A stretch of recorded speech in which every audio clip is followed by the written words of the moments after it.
विठ्ठल कारखाना अडचणीत होता.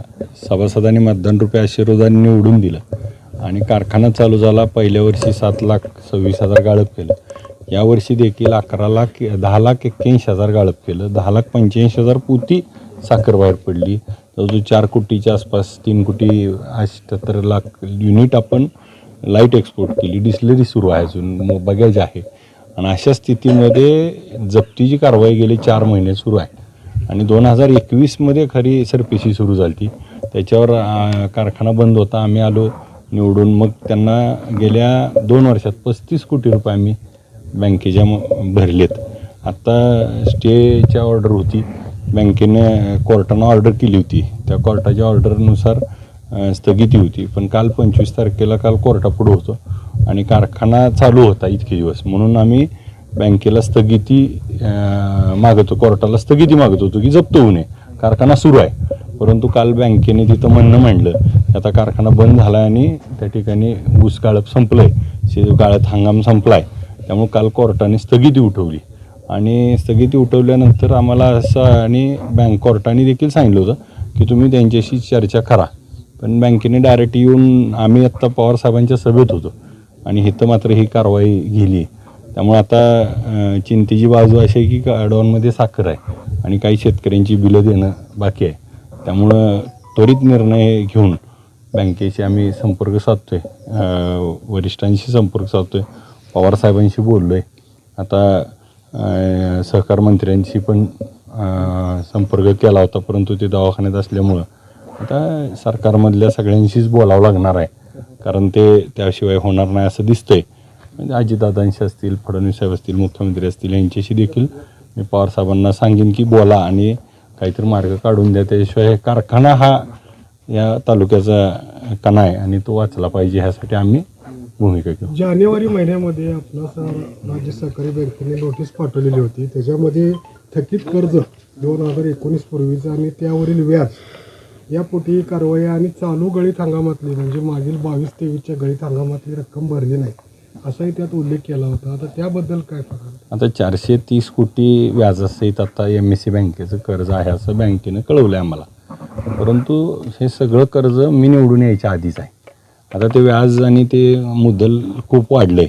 आता बँकेचं असं म्हणणं आहे 25% रक्कम भरल्याशिवाय आम्ही काय तुम्हाला ह्यात आम्ही मदत करू शकत नाही. मग आता 100-110 कोटी रुपये भरली आहे तर कारखान्याची बिलं शेतकरी कसा चालवायचा हे संकट आहेत. आता आम्ही त्यांच्याशी चर्चा करतो आहे, त्यातनं मार्ग काय निघतो आहे त्यातनं मार्ग काढून पुढे जाऊ. आता अचानक संकट आलं, आपण देखील आता अचानक प्रश्न विचारतो आहे, त्यामुळे मला त्यांच्याशी पण ते थोडं चर्चा करावं लागेल. एकीकडे इलेक्शन सुरू आहे आणि दबाव येतो असं वाटत नाही का? दबाव आता ते तर आपल्याला वेगळं काही सांगायची गरज नाही. परंतु काय आहे की ही कारखाना 2021पासून ह्या अडचणीत 19ला कर्ज मिळालं, त्यानंतर ह्या अडचणीचे सामोरे जातच होता. परंतु आम्ही त्या ठिकाणी थोडे पैसे भरून बँक काढून क्रशिंग करून शेतकऱ्याला 2 रुपये जास्त देता येतील ही भूमिका आमची होती.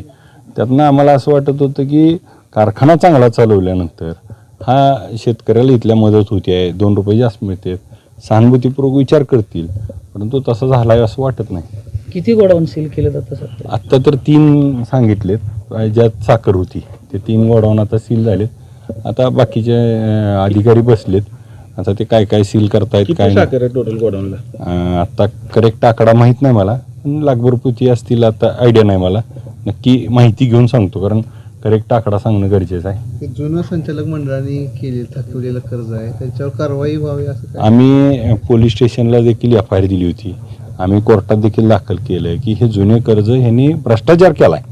थकवलं म्हणजे काय, तर ह्यातले पैसे घरी घेऊन गेलेत, त्यामुळं भ्रष्टाचार झाला आहे. तर त्या भ्रष्टाचाराची चौकशी होऊन त्यांच्याकडनं ती वसूल व्हावे आणि ते कारखान्यावर पडलेला बोजा कमी करावा अशी आम्ही वारंवार मागणी केली. परंतु सरकार त्या बाबतीत कुठली कारवाई करत नाही, कारण त्यांच्यातले काही लोक सरकारच्या बाजूने असल्यामुळं त्या गोष्टी होतात.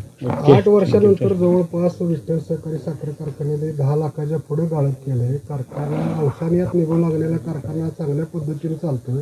विठ्ठलच्या सभासदांमध्ये एक आनंदाचं वातावरण असताना या कारवाईनं थोडं काळजीत पडलाय परिवार. काय सांगाल तुम्ही, परिवाराला संदेश काय द्याल? खरंच जसं तुम्ही म्हणला तसं 8 वर्ष नाही, जो 2012च्या पूर्वी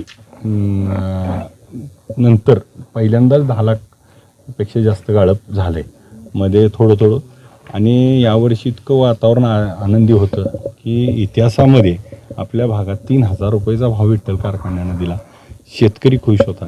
11 लाख 10,81,000 म्हणजे 11 लाखाच्या आसपास गाळप केल्यामुळं शेतकऱ्याचा सगळा ऊस वेळेवर गेला, पैसे मिळत आहेत वेळेवर, सगळं चांगलं असताना अचानक हे झाल्यामुळं, परंतु मी या निमित्तानं आपल्या सर्वांच्या माध्यमातून माझ्या सर्व सभासद बांधवाला, विठ्ठल परिवारातील सर्व आमच्या सहकाऱ्यांना एवढंच आव्हान करतो की काही झालं तरी कारखान्याला काही होऊ देणार नाही.